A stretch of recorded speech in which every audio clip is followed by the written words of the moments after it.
അഞ്ചാം മന്ത്രിയെ ചൊല്ലിയുള്ള കോൺഗ്രസിന്റെ ആക്ഷേപങ്ങളും കോൺഗ്രസിലെ തന്നെ ആഭ്യന്തര പ്രശ്നങ്ങളും മുസ്ലിം ലീഗിനെ വല്ലാതെ മടുപ്പിച്ചിരുന്നു. തെരഞ്ഞെടുപ്പിൽ ഒറ്റയ്ക്ക് മത്സരിക്കുന്നതിനെക്കുറിച്ച് പോലും ലീഗ് ആലോചിച്ചു.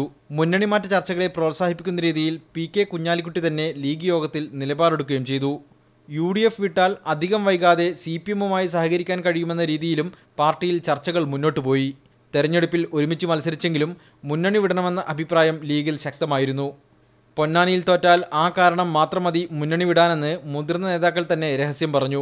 എന്നാൽ E. Ahmed, TA. Ahmed Kabir, KM Shaji, PM Sadiq Ali തുടങ്ങിയ നേതാക്കൾ ലീഗ് കോൺഗ്രസിനൊപ്പം തുടരണമെന്ന ഉറച്ച നിലപാടിലായിരുന്നു.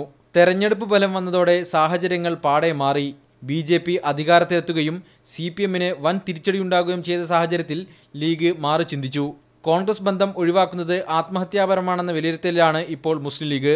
രാഹുൽ ഗാന്ധിയെ വിമർശിച്ച് ചന്ദ്രിക മുഖപ്രസംഗം എഴുതിയപ്പോൾ ലീഗ് നേതൃത്വം പെട്ടെന്ന് ഇടപെട്ടത് ഇതിന്റെ ഭാഗമാണ്. കോൺഗ്രസിനെതിരെ സോഷ്യൽ മീഡിയയിൽ പോലും വിമർശനം അരുതെന്ന് യൂത്ത് ലീഗ് നേതാക്കൾക്ക് പോലും പാർട്ടി നിർദ്ദേശം നൽകിയിട്ടുണ്ട്. പൊന്നാനിയിൽ ഭൂരിപക്ഷം കുറഞ്ഞത് ഗൗരവത്തോടെ ചർച്ച ചെയ്യുമെങ്കിലും കോൺഗ്രസിനെതിരായി അഭിപ്രായങ്ങൾ ഉയരാതിരിക്കാൻ മുസ്ലിം ലീഗ് ശ്രദ്ധിക്കും. MK Shukkur, media 1, Kozhikode.